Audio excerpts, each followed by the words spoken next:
Ayun, yung pangatlong pilapin malapit nang matapos.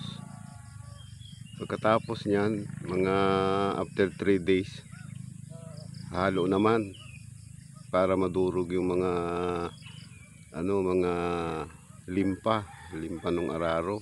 Yan yung mga madudurog yan. Hahaluin tapos hinanggaladgad. Yan. Yung bandang taas, yun na muna ang pahalo natin, tapos palalagyan na natin ang tudling para mataniman na. Pahuli na lamang muna ito.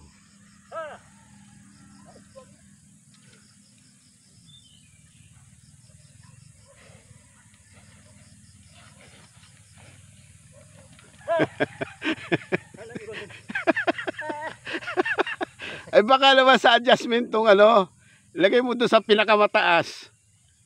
Lagay ko sa 3. Oo, lagay mo doon.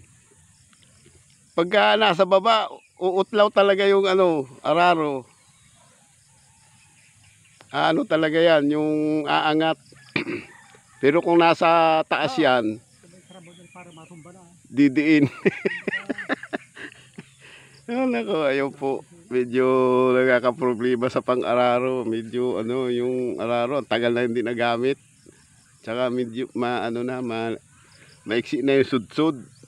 Kaya pag hinatak nung kalabaw, umaangat siya. Nautlaw. Okay, yun po. Mga kabangkas, mga kalolo J. Salamat po. Good morning po sa inyong lahat. Po si Eduardo, talagang matatapos na. Ito yung mga alaga niyang aso. Yan. Laging nakaalalay sa kanya yan pag may lakad siya. Okay, good morning po. Ayun, salamat po sa inyong lahat. Ito po yung lugar ng Isok, sa area 2. Yan. Okay, thank you. Good morning. Shout out po sa inyong lahat, mga kalolo J. Peace.